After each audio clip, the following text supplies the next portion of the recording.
मेरा तो निवेदन है कि जो डायबिटिक है वो तो तुरंत बंद करें, जो नॉन डायबिटिक हैं, स्वस्थ हैं, हेल्दी हैं और हमेशा स्वस्थ रहना चाहते हैं वो भी बंद करें। इसमें कुछ है ही नहीं खाने लायक। और एक सबसे गंभीर बात जो मुझे आपसे कहनी है वो ये कि अगर आप चीनी खा रहे हैं तो चीनी खरीद रहे हैं, चीनी खरीद रहे हैं तो पैसा दे रहे हैं, पैसा पता है कहाँ जा रहा है? भारत के सबसे बेईमान और हरामी नेताओं के घरों में वो पैसा जा रहा है।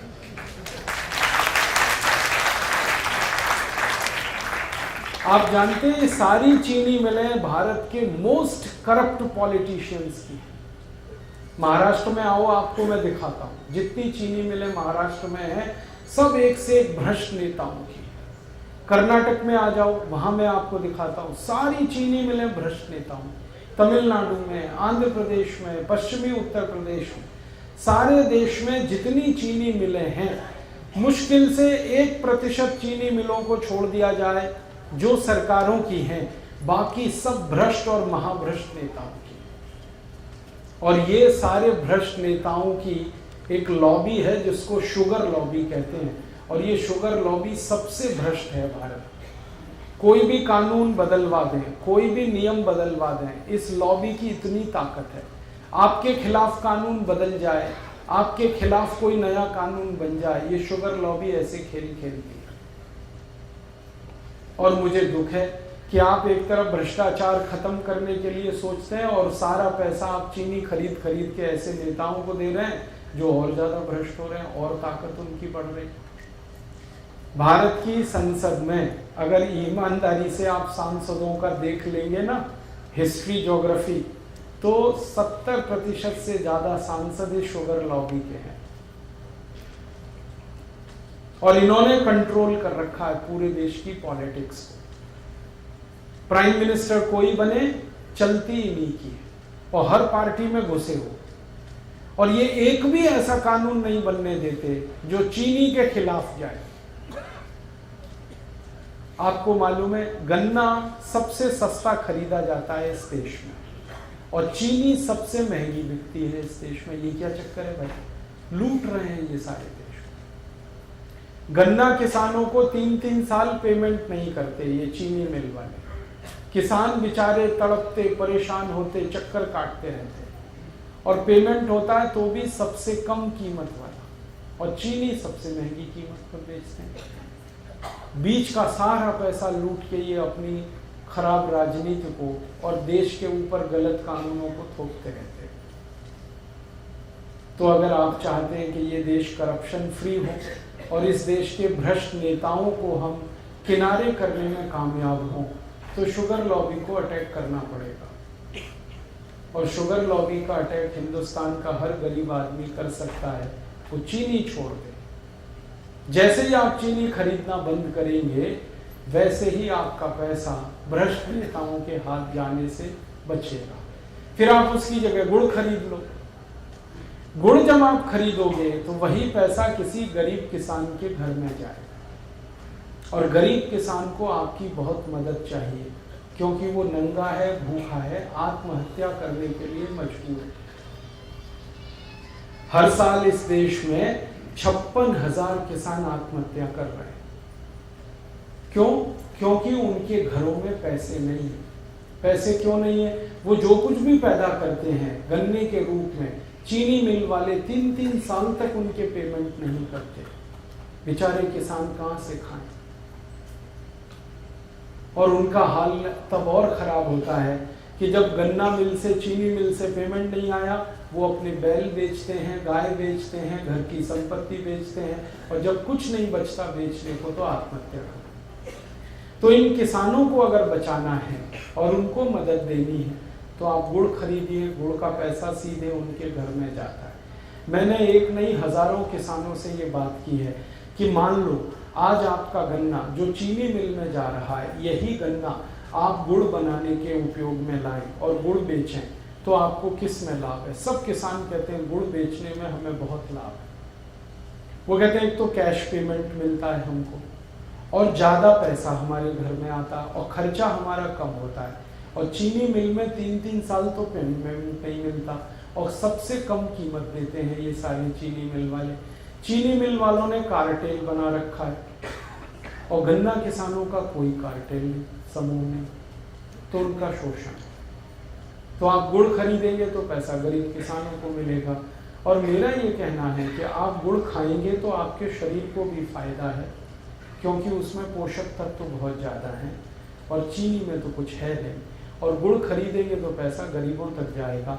मैंने एक सरल कैलकुलेशन किया था, वो आपको मैं कहना चाहता हूँ कि सारे भारतवासी जितने रुपए की एक साल में चीनी खाते हैं, अगर इतने ही रुपए का गुड़ खाने लगे हर साल, तो 15 करोड़ किसानों को हमेशा के लिए हम करोड़पति बना सकते हैं।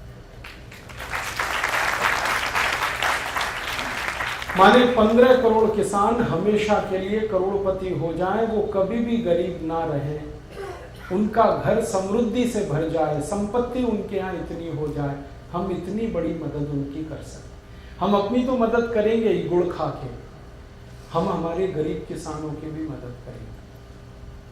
और आपको एक छोटी सी आखिरी बात बताऊं, चीनी बनाने में पानी बहुत वेस्ट होता है, पानी बहुत बर्बाद होता है, और पानी बहुत कीमती है, पीने को नहीं मिल रहा है, वो चीनी मिलें बर्बाद कर रही है। जितना पानी चीनी मिलें बर्बाद कर देती हैं, उतने पानी में हजारों मीट्रिक टन धान पैदा हो सकता है। और सबसे आखिरी बात, चीनी मिलों से जो कचरा निकलता है, पता नहीं वो क्या क्या प्रदूषण करता है, फिर उससे निपटने के लिए और पैसे खर्च करने पड़ते हैं। और अच्छी बात है कि गुड़ बनाने में ना कोई प्रदूषण होता है, ना फालतू पानी बर्बाद होता है, क्योंकि गुड़ बनाने में तो गन्ने का रस ही है जिसे गर्म करना पड़ता है, पानी का उसमें कोई योगदान ही नहीं। बस इतना ही है कि गुड़ बनाते समय थोड़ा दूध डाल के उसको साफ किया जाता है, और कुछ किसान उसको भिंडी के रस से साफ कर लेते हैं, इतनी सी बात। तो आप गुड़ खाएं, चीनी हटाएं। डायबिटिक हैं वो तो तुरंत चीनी बंद करें, जो नॉन डायबिटिक हैं वो भी बंद करें। गुड़ चाय के लिए इस्तेमाल करें, माने चाय गुड़ की पिए, दूध गुड़ से पिए, दही गुड़ का खा सकते हैं आप, जो है लस्सी गुड़ से पिए। अगर आपको मिठाई बनानी है, हलवा बनाना है तो गुड़ का बनाएं, लड्डू बनाना है गुड़ का बनाएं, घर में कोई बर्फी पेड़ा बनाना है गुड़ का बनाएं। गुड़ का तो सब कुछ बनता है। कल संयोग से मैंने गुड़ की खीर खाई,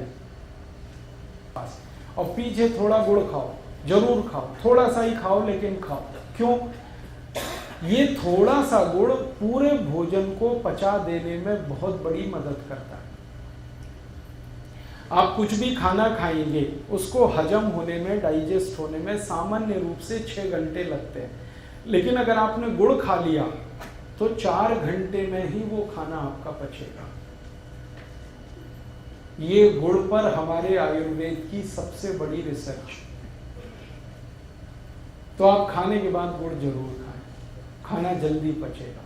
और इसका उल्टा है, अगर आपने खाने के बाद थोड़ी चीनी खाई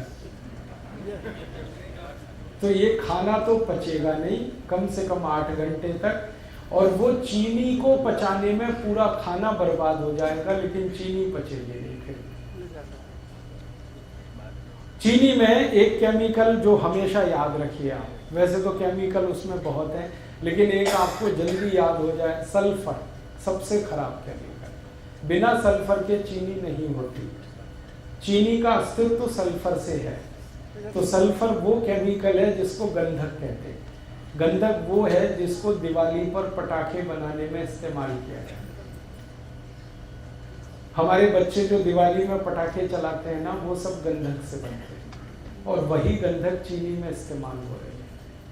और आप चीनी खा रहे हैं तो वो आपके शरीर में जा रही है। और ये जो गंधक है सल्फर, ये चली तो जाती है शरीर में चीनी के साथ, लेकिन निकलती नहीं बाहर।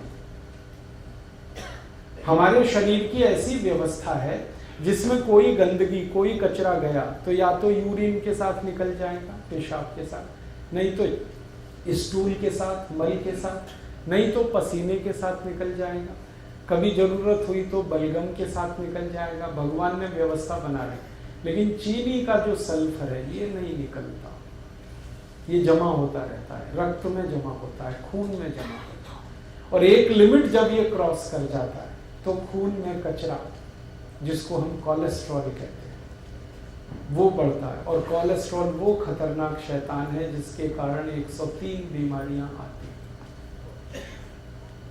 इसलिए आप सावधान रहें भविष्य के लिए।